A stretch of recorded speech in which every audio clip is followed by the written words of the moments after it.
अच्छा, तो आज हम माइस्क्ल की जो है प्राइमरी की और फॉरेन की के ऊपर बात करेंगे। अच्छा, सबसे पहले ये समझे कि इन दोनों के दरमियान जो रिलेशनशिप बनेगा वो कौन सा रिलेशन होगा। ये वन टू मेनी रिलेशन होगा, सही है। प्राइमरी की और फॉरेन की के दरमियान जब भी रिलेशनशिप बनता है तो आप लोग का वन टू मेनी रिलेशन होगा। प्राइमरी और प्राइमरी के दरमियान अगर बनता है तो वन टू वन होगा। हम ऑलरेडी डिस्कस कर चुके हैं, सही है। सो प्राइमरी की क्या है? प्राइमरी की आप लोग का यूनिक एट्रीब्यूट होता है जो किसी टेबल के अंदर एक रिकॉर्ड को यूनिकली आइडेंटिफाई करता है, सही है। वो कुछ भी हो सकता है, बट प्राइमरी की एक प्रॉपर्टी है, दो तीन प्रॉपर्टी मैंने बताया था। ये यूनिक होगा, नल नहीं छोड़ सकते, एक टेबल के अंदर एक प्राइमरी की होगी, सही है। ये तीन प्रॉपर्टी होनी चाहिए उसके अंदर। तो इसकी मैं एक एग्जांपल ले लेता हूँ कि प्राइमरी की हम लगाएंगे कैसे।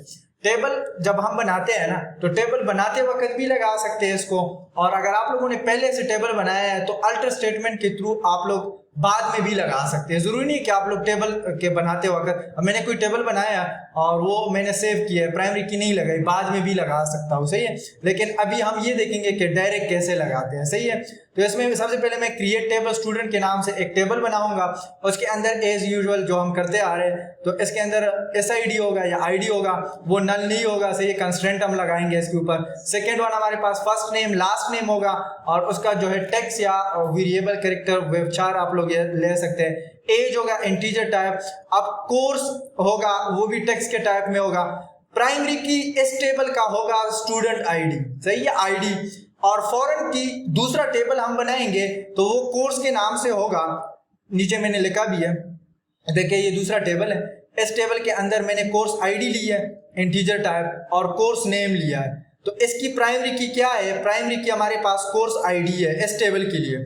अब ये इधर तो प्राइमरी की है, लेकिन इस टेबल के अंदर जब हम इसी को यूज करेंगे तो ये हमारे पास क्या बन जाएगा? ये हमारे पास ऑटोमेटिकली आप लोगों का बन जाएगा फॉरेन की। तो इसको असाइन कैसे करेंगे? फॉरेन की हमने किसको बनाना है? कोर्स को बनाना है, सही है। रेफरेंस ये कहाँ से आएगा? इसकी प्राइमरी की कहाँ पे पड़ी है? कोर्स टेबल में जाके यहाँ पे आएगा और वहां से कोर्स ID को ये पिक करेगा। तो फॉरेन की लगाने की आसान तरीका यही है कि आप लोग फॉरेन की लिखे। फॉरेन की लिखने के बाद किस पे आप लगा रहे हैं? तो इस टेबल के अंदर कोर्स पे हम लगा रहे हैं। रेफरेंस ये कहाँ से आएगा? कोर्स टेबल से आएगा, और कोर्स टेबल में से कहां से आएगा? CID कोर्स ID से आएगा, सही है। अच्छा, अब इधर भी प्राइमरी की वही एट्रीब्यूट होंगे, वही प्रॉपर्टी होंगे। नॉट नल होगा, इसके अलावा यूनिक होगा, और एक आप लोग एक टेबल के अंदर एक ही प्राइमरी की यूज कर सकते हैं, सही है। तो अब इसको प्रैक्टिकली इंप्लीमेंट करते हैं। सबसे पहले हम ये टेबल बनाएंगे और फिर इसको जो है लिंक करेंगे इसके साथ से। ये भी बना सकते हैं, बट ये अगर एग्जिस्ट करेगा तभी फॉरेन की रेफरेंस में आएगी, सही है। तो मैं क्या करता हूँ, एक फ्रेश इसके अंदर माइस्क्ल के अंदर एक फ्रेश प्रोजेक्ट बना देता हूँ, सही है, बल्कि डेटाबेस बना देता हूँ। तो मैं क्या करता हूँ, यहाँ पे आता हूँ, और यहाँ पे आने के बाद मैं इसको कहता हूँ कि आप जो है क्रिएट डेटाबेस, और क्रिएट डेटाबेस के बाद MyDB1 के नाम से, क्योंकि MyDB ऑलरेडी एक है तो मैं MyDB1 कर रहा हूँ और कंट्रोल एंटर कर रहा हूँ, तो मेरा एक डेटाबेस बन चुका है, सही है। हम क्या करेंगे, सबसे पहले हम एक टेबल बनाएंगे कोर्स के नाम से, जिसके अंदर एक प्राइमरी की होगी और एक जो है प्राइमरी की और इसका फॉरेन की दूसरे टेबल के अंदर होगा। तो यहाँ पर मैंने कोर्स ID लिया, कोर्स के नाम से हम टेबल बना रहे हैं। Course ID numeric data type और नॉट नल कर दिया, सही है, क्योंकि प्राइमरी की बनने वाली है। तो प्राइमरी की के अंदर तीन प्रॉपर्टी होगी, नॉट नल, यूनिक, और इसके अलावा वन टेबल के अंदर वन प्राइमरी की होगी। और कोर्स नेम होगा, ये कुछ भी हो सकता है, बट कोर्स नेम को भी हम फिलहाल नॉट नल ही रखते हैं। और यहाँ पर मैं कहता हूँ प्राइमरी की। तो प्राइमरी की मैं किस चीज को बनाना चाहता हूँ? CID कोर्स ID को बनाना चाहता हूँ। अब मैं जब कंट्रोल एंटर करूंगा तो ये मेरा एक टेबल बन चुका है। प्राइमरी की इसके अंदर क्या बनी है? CID कोर्स ID, सही है।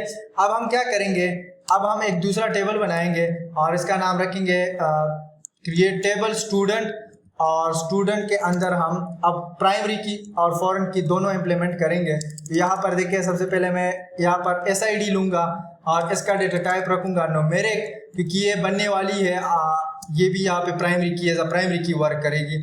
नॉट नल रखूंगा, और नॉट नल रखने के बाद जो है नीचे आऊँगा, यहाँ पर मैं लिखूंगा student name, and then student name के बाद मैं टेक्स्ट लिखूंगा, इसको भी नॉट नल रखूंगा ताकि हर एक स्टूडेंट अपना डेटा एंटर करे।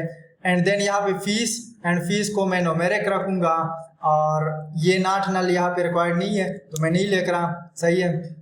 इसके अलावा जो है मैं यहाँ पे लास्ट में लगाऊंगा CID। तो ये CID इधर फॉरेन की बनेगी, उधर जो है प्राइमरी की ऑलरेडी है, सही है। तो मैं CID को यहाँ पे न्यूमेरिक करूंगा, डेटा टाइप को मैच करेंगे, उधर भी न्यूमेरिक था इधर भी न्यूमेरिक है, मैं इधर नल भी कर रहा हूँ ताकि ये नल कोई ना छोड़े, ताकि कोर्स का तो पता चले कि कौन सा कोर्स कर रहा है। अब मैं प्राइमरी की लगाऊंगा, मैं प्राइमरी की ऊपर हमने कॉमा नहीं लगाया तो यहाँ कॉमा पुट करेंगे। प्राइमरी की मैं लगाऊंगा किस चीज के ऊपर, यहाँ पर स्टूडेंट ID प्राइमरी की है, एस टेबल की प्राइमरी की क्या है, स्टूडेंट ID। और फॉरेन की मैं किसको बनाऊंगा, कॉमा लगाऊंगा, एंड देन फॉरेन की मैं किसको बनाऊंगा, फॉरेन की मैं बनाऊंगा CID को। ये देखें इधर CID है ना, ये फॉरेन की बनेगी CID। और इसका रेफरेंस कौन से टेबल के साथ होगा, रेफरेंसेस, और इसका जो रेफरेंसेस है वो होगा कोर्स टेबल के साथ, और कोर्स टेबल में कौन से कॉलम के साथ, उधर भी CID है, कोर्स ID उसके साथ होगा। अब मैं इसको थोड़ा सा जूम आउट कर रहा हूँ और थोड़ा सा मैं आप लोगों को दोबारा बता देता हूँ, सिंपल है, इसमें कुछ भी नहीं है। हमने उधर एक टेबल बनाया कोर्स के और उसके अंदर एक प्राइमरी की कोर्स ID असाइन कर दी, इधर हमने एक दूसरा टेबल बनाया, इसके अंदर स्टूडेंट का इंफॉर्मेशन होगा, स्टूडेंट ID, नेम और फीस और CID। ये कोर्स ID हम लिंक करेंगे किसके साथ, कोर्स टेबल के अंदर कोर्स ID के साथ। तो ये आप लोगों का जो है ऑटोमेटिकली उधर लिंक हो जाएगा, सही। इसके थ्रू फिर हम आगे जो है हम इसके ऊपर प्रोसेसिंग वगैरह या सर्चिंग वगैरह अगर करना चाहे तो फिर वो कर सकते हैं। तो ये जो है रिलेशनशिप की बहुत बड़ी वो है एडवांटेजेस है कि आप लोग ज्वाइन भी कर सकते हैं दो टेबल को, सही है। और इसके अलावा ऑपरेशन अगर आप लोग सर्चिंग कर रहे हैं सेलेक्ट के साथ तो वो भी आप लोग यूज कर सकते हैं। जैसे मैं कंट्रोल एंटर करूंगा तो इसने वो रन कर दिया, सही है। तो ये आप लोगों की इधर आ चुके हैं। अब अगर मैं इधर कहूँ कि डेस्क और यहाँ पर कोर्स एंड देन एंटर कर दूं, कंट्रोल एंटर कर दूं, तो यहाँ पर देखें इधर प्राइमरी की नॉट नल, नो तो मतलब आप इसको नहीं छोड़ सकते। और उसकी एट्रीब्यूट देखेंगे तो वो भी ऑटोमेटिकली आ चुके होंगे, डेस्क एंड देन यहाँ पर स्टूडेंट और कंट्रोल एंटर।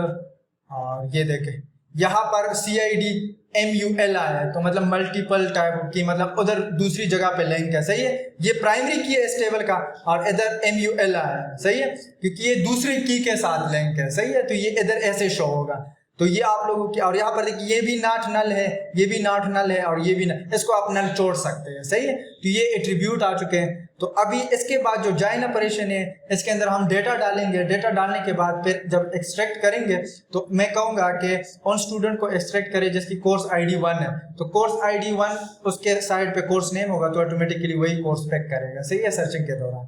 तो अभी फिलहाल के लिए इतना ही है, सही है। फिर नेक्स्ट देखेंगे उसमें नेक्स्ट लेक्चर में, सही है। मैं इसको